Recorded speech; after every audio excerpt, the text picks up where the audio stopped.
Ang ganda na ng view dito. Welcome guys sa ating mumunting channel, ang Tutan Lop. Ito na naman ang daddy nyo, Daddy Tutan. Napansin nyo na nilagyan ko ng barrier yung ating trapping. Kasi baka makadaan yung mga ibon natin, makalarga, makatakas. Kasi karamihan doon sa mga breeder natin, hindi born sa Tutan Lop. Ito, nilagyan ko muna ng barrier yung ating trapping para hindi sila makagala, makaalis. Yan. Plus, itong itaas natin para maging kilusan nila habang nag-viewing sila. Ayan, napakalungkot ng ating itaas.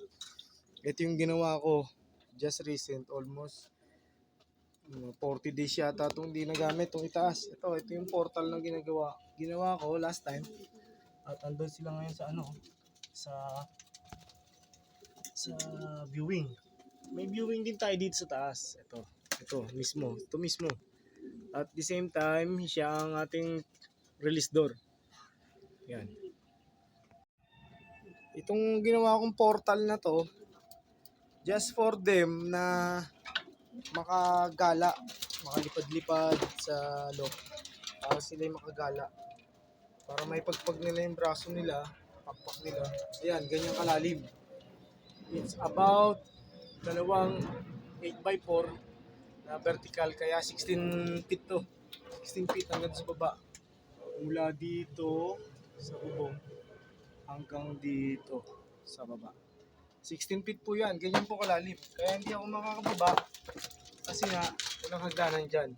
Sila may pakpak, ako wala. For motivation, merong may mga dito, pugad na ginawa ko sa kanilang flyer slope. Ayan, ginawa ko talaga yan para sa kanila. Para kung sakali magma-mating, may magpapares, meron na silang territory. Ayan mga Ang gamit ko diyan black sand. Ayan, black sand. Hindi kasi nilalanggam yung black sand. Ayan, black sand po yan guys. Kahit itinong nyo sa doktor, hindi po nilalanggam ang black sand dahil malat. Ayan dyan. Ayan guys, yan. Ayan, ganyan po karami ang ating ginawang for motivation nila dito sa flyer slope. Itong trapping system natin dito sa flyer slope ay dalawa. Isa sa sa parang eastern, tapos isa sa sa left side, westerly east. Yan. Ayan, meron tayong trapping system dito na ginawa para sa kanilang hindi sila nag-uunahan, nagsusuntukan doon sa gate. Dito na sila, dalawa. The same time, meron tayong dito, release door din sa easterly, sa lugar na to. Yan po. Siyempre, kailangan natin may ilaw. Yan. Kailangan natin ng ilaw ng tahanan. Bilang sila ay mga warrior natin, inibisita ko sila every night. Kaya may ilaw sila dito nakaabang.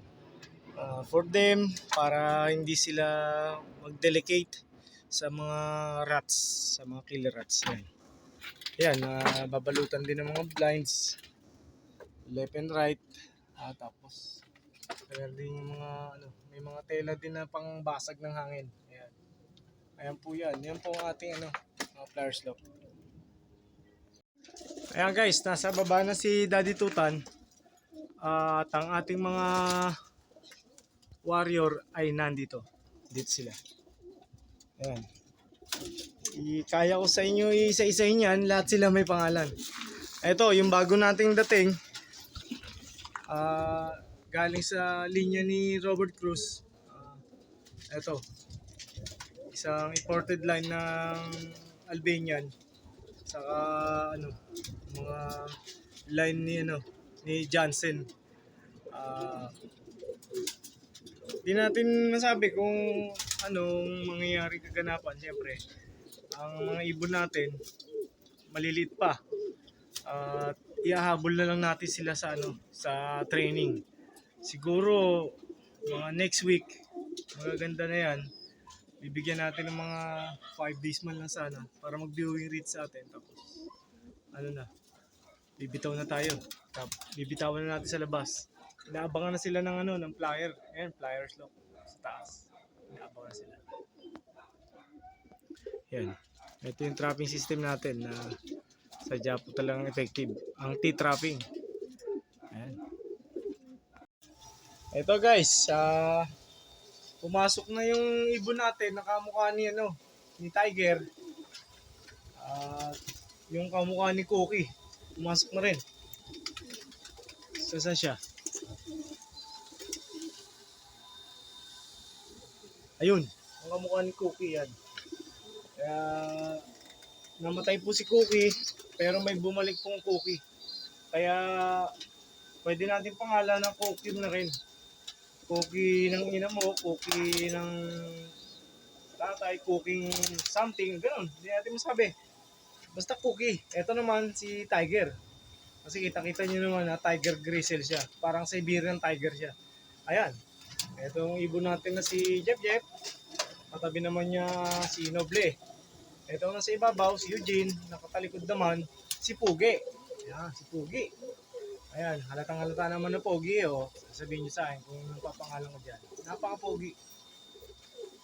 At ito naman po, ang ibon natin na kasama ka sa ibon ni Robert Cruz. Shoutout sa'yo, parang Robert. Masisigla yung dali ko sa yung ano, sisiw. Ito naman, si Papa Bear. Mukhang nagkakaibigan na sila ni, ano, ni Berta. Kasi delikado si Berto. Medyo may slight na baliling. Ayaw kong isama sa kanila. Ayan. Ang ibon natin, si Jumbo. At nasa likod niya, si Pulanggi. Ang baby nila, nag-iisa lang. Kasi nabugot ko nga isa. Ayan. Tapos, yung namimiss ko na ibon, si Black Diamond, hindi po siya yon. Ibon po yan, isa pong Black John Arden line. Ayan. Black Diamond po siya na batang-bata at almost 3 months lang siya. Parang mapapalipad natin to mga 3 months and a half or 4 months bago natin isalang sa ano, sa training. Ito po guys, ang ibon natin na si Cookie, si Tiger saka si Black Diamond. Ang Black Arden natin na nagmula kay Robert Cruz ng Nobeleta, Salcedo, Uno. Shoutout sa'yo pare, andito na yung mga ibon nyo na sadya po talagang gustong gusto yata dito sa loob na ni Daddy Tutan. Anyways, thank you so much for supporting our channel. Thank you so much talaga sa naibigan nyo yung ating mga video, ang ating mga ginagawa for the whole time during the uploading. Thank you so much.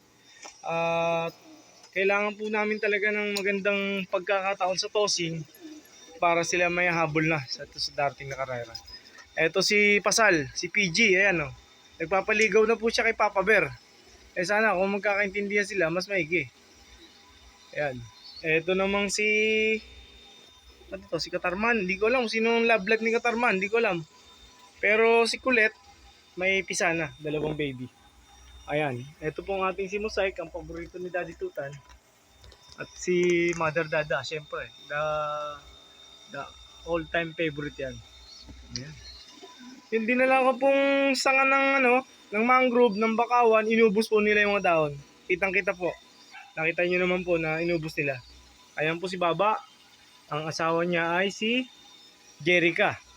Etong nakatalikod naman si Baldado. Asawa niya si Taichi. Parehas po silang linya ni Reggie Cruz na idol po natin. At talaga naman may pangalan talagang natibay sa larangan ng karera ng Kalapate. Ayan po. Ayan po ang pangarap natin. Ang pangarap ni Daddy Tutan na one day, isang araw. Kasi nga, mangarap tayo ng mangarap at libre lang yan. Ayan po guys. At natutuwa po ako dahil nabuksan ko na ulit yung portal nila. Ayan. Diyan sila mag-i-stay sa taas habang sila nagpapalit-palit yan, pabalik-balik. Diyan sila mag-i-stay yan. Ayan po si Miss Tapia, ang white feather blue top natin. Blue bar. Ayun po, ano sila sa ano. Ayan po, ang kagandahan ng ating Flyers Club. Malaya silang mag-viewing dyan. Ito po, si Baldado. Salamat po marami guys. Si Tai Chi pala yung nasa loob na yun. No? Kaya pala binabantayan niya. No? Si Baldado. Si Tai Chi. Ayan. Ang dami kong nakaplanong gawin dito sa loob. Hindi ko magawa-gawa. Hindi matapos-tapos. Pero gagawa natin ng pilit ng panahon. Gagawa natin pilit. At salamat po marami sa patuloy na suporta nyo sa aming mumunting channel. Tutan Loop, Tutan Friends, mga followers ni Daddy Tutan on TikTok, saka sa FB, kay Mandy Mantes. Ayan, salamat po marami. Yun po yung iba. Salamat po marami. Thank you guys. At oras naman para sa grind. Para buksan naman yung tindahan. Thank you guys. Keep supporting our channel. Kyoskite, minasang. Take care everyone. And good day.